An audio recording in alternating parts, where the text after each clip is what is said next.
yaitu anjuran sholat 2 rakaat setelah wudhu.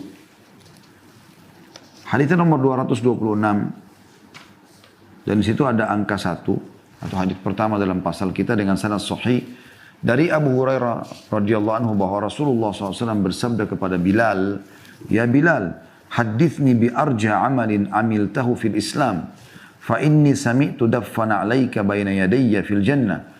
Qala ma amiltu amalan arja indi min anni lam atatahhar tuhuran fi sa'atin min laylin aw nahar illa sallaitu bidzalika tuhur ma kutiba li an usalliya.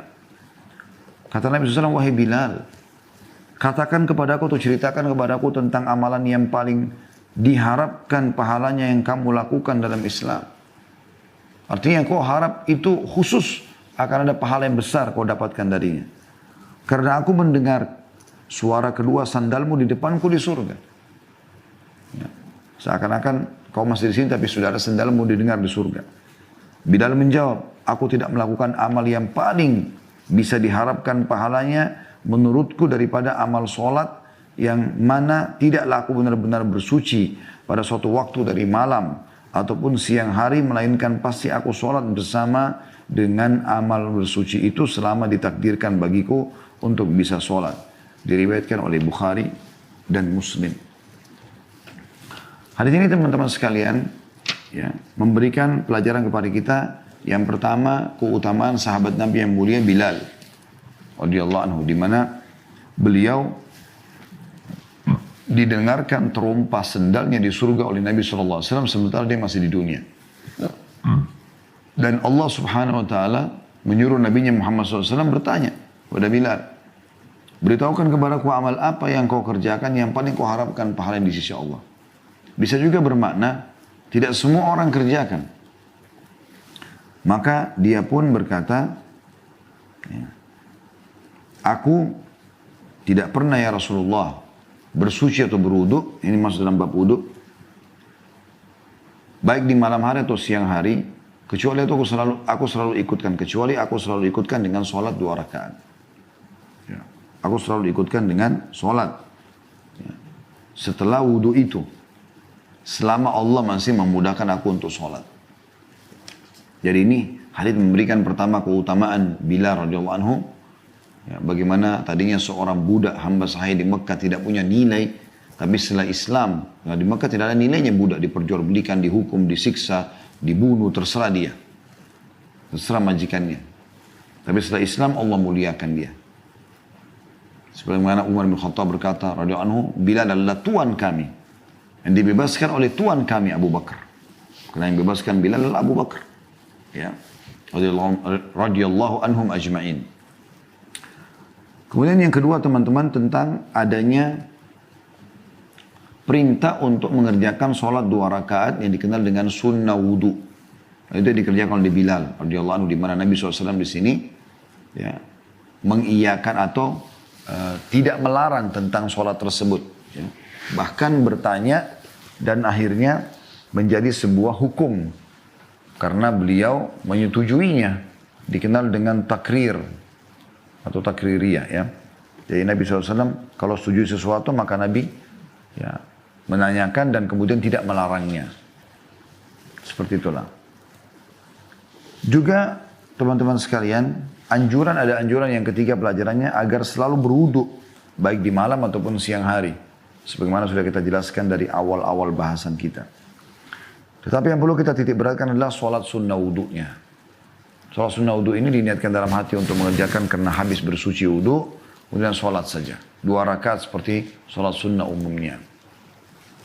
Kemudian di dalam hadis selanjutnya 227 urutan nomor 2 dalam pasal kita ini dengan sanad sahih dari Uqbah bin Amir radhiyallahu anhu, dia berkata Rasulullah SAW bersabda, "Ma min ahadin yatawadda'u fayuhsinul wudu wa yusalli rak'atain." Yukbilu biqalbihi wa wajihi alaihima illa wajabat lahul jannah.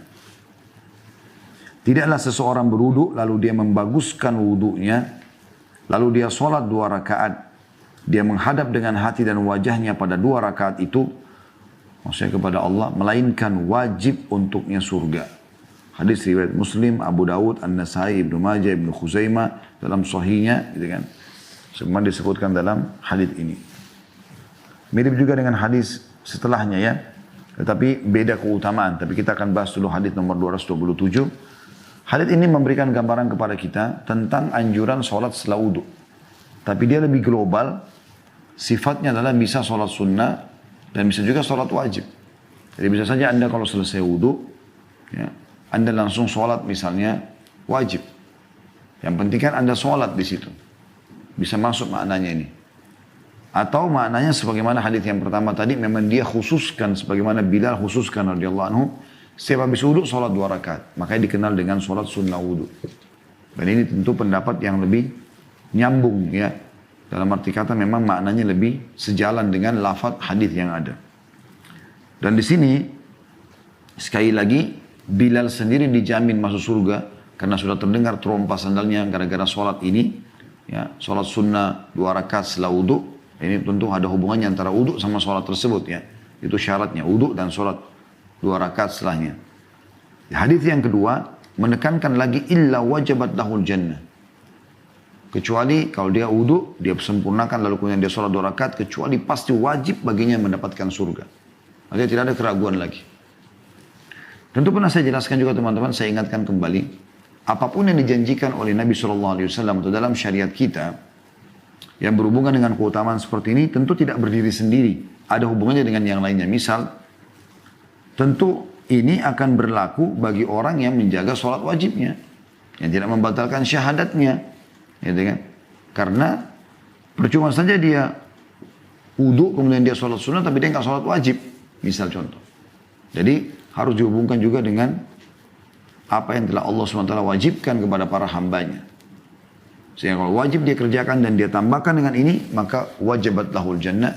Dia akan mendapatkan atau diwajibkan dia mendapatkan surga. Hadis selanjutnya 228 urutan 3 dalam pasal kita, hadis Hasan Sahih dari Zaid bin Khalid Al-Juhani radhiyallahu anhu bahwa Rasulullah sallallahu alaihi wasallam bersabda, "Man tawadda'a fa ahsana al-wudu, thumma shalla rak'atain la yashu fihima, ghufira lahu ma taqaddam min dhanbi." Dalam kurung sebenarnya min dhanbi ya, tapi ghufira lahu ma taqaddam. Barang siapa yang berwudu lalu dia membaguskan wudunya. Sudah kita jelaskan tadi makna membaguskan ya. Kemudian sholat 2 rakaat di mana dia tidak lalai di dalamnya, khusyuk, konsentrasi, sempurnakan sholatnya. Kecuali akan diampuni dosa-dosanya yang telah lalu. Nah, ini juga sebenarnya sejalan maknanya ya. Orang akan masuk surga kalau dosanya diampuni kan gitu. Atau dosanya lebih sedikit daripada amal baik. Amal baiknya lebih banyak. Maka tidak bentrok antara keutamaan yang hadis 227 dia mendapatkan surga dengan hadis ini diampuni dosanya yang telah lalu. Juga hadis nomor 229 urutan 4 dalam pasal kita ini dengan sanad sahih dari Humran mantan hamba sahih Utsman bin Affan radhiyallahu anhu annahu ra'a Utsman bin Affan radhiyallahu anhu da'a biwudu فأفرغ على يديه من إنائه فغسلهما 3 مرات ثم أدخل يمينه في الوضوء ثم تمضمض واستنشق واستنثر ثم غسل وجهه 3 ويديه إلى المرفقين 3 ثم مسح برأسه ثم غسل رجليه 3 ثم قال رأيت رسول الله صلى الله عليه وسلم يتوضأ نحو وضوء هذا ثم قال من توضأ نحو وضوء هذا ثم صلى ركعتين لا يحدث فيهما نفسه غفر له ما تقدم من ذنبه. Bahwasanya orang ini melihat Utsman bin Affan radhiyallahu anhu, maksudnya majikannya di sini karena dia seorang hamba saya pada saat itu, meminta air. Lalu dia menuangkan air bejana kepada kedua tangannya. Maksudnya berwudu ya. Lalu dia membasuh keduanya 3 kali. Kemudian dia memasukkan tangan kanannya ke dalam air. Kemudian berkumur-kumur dan menghirup air dengan hidung dan mengeluarkannya kembali. Kemudian membasuh wajahnya 3 kali. Kedua tangannya sampai siku 3 kali. Kemudian mengusap kepalanya. Kemudian membasuh kedua kakinya 3 kali. Kemudian dia berkata, aku melihat Rasulullah SAW berwudu seperti wuduku ini. Kemudian beliau bersabda, barang siapa yang berwudu seperti wuduku ini, kemudian sholat 2 rakaat tanpa berbicara kepada dirinya, maksudnya khusyuk. Di dalam sholat itu, maka dosanya yang lalu telah diampuni atau akan diampuni. Diriwayatkan Bukhari dan Muslim. Ya, jadi hadis ini, teman-teman sekalian, mirip dengan hadis tadi sebelumnya. Tapi yang perlu kita titik beratkan adalah disebutkan lagi kembali tata cara wudhu, dan ada kalimat di sini untuk mendapatkan pengampunan dosa ternyata ada juga hubungannya dengan khusyuk dalam sholat. Nah, tadi saya bilang, jadi rentetan keutamaan seperti ini ada rentetan hubungan dengan yang lainnya. Jadi tidak mendapatkan keutamaan pengampunan dosa kalau dia wudhu, dia sholat, asal jadi saja. Nggak ada tumaknina. Allah Akbar, buru-buru. Nggak dapat apa-apa. Tapi kalau dia misal melakukan, ya, setelah wudhu, kemudian dia dengan tenang, baca 2 kalimat syahadat tadi dan doa kafaratul majlisnya. Kemudian setelah itu, mirip kafaratul majlis maksud saya. Kemudian setelah itu, dia sholat 2 rakaat dengan penuh tumaknina kehusyuan, maka dijamin masuk surga, diampuni dosanya. Kan gitu.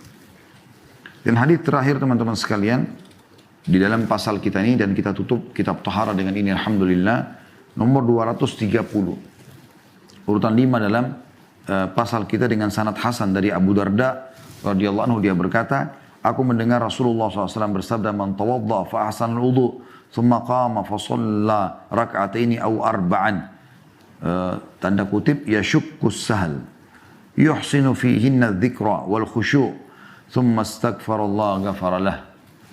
Barang siapa yang berwudu lalu dia membaguskan wudunya, jadi selalu diulangi kalimat membaguskan, menyempurnakan, memperindah, memantapkan. Kemudian dia berdiri, lalu melakukan sholat 2 atau 4 rakaat. Di sini tanda kutip Sahal perawi hadis ragu, ya, apakah yang disampaikan itu 2 atau 4. Tapi kalau kita lihat riwayat-riwayat tadi sebelumnya, ya, disebutkan sholat secara umum, dan kemungkinan besar adalah 2 rakaat. Kemudian dia membaguskan zikir dan khusyuknya, maksudnya bacaan-bacaan sholatnya dan konsentrasinya dalam rakaat-rakaat tersebut. Kemudian dia memohon ampun kepada Allah, maka Allah akan mengampuni dosa-dosanya. Hadis riwayat Ahmad dengan sanad hasan. Jadi hadis ini mirip dengan bahasan kita atau hadis yang sebelumnya, tapi ada tambahan saja. Kalau di sini diikuti dengan memohon ampun. Kalau tadi kan tanpa memohon ampun pun akan dibersihkan dosanya, ya, asal dia syahadat dan dia sholat. Tapi di sini ditambah dengan dia memohon ampun kepada Allah Subhanahu wa ta'ala. Alhamdulillah ini bahasan kita teman-teman sekalian, dan kita akan buka insya Allah pertanyaan sebentar lagi. Dan kita akan masuk, pertemuan akan datang dengan izin Allah Subhanahu wa ta'ala di kitab sholat. Di pasal pertamanya masalah anjuran untuk mengumandangkan azan dan keterangan tentang keutamaannya.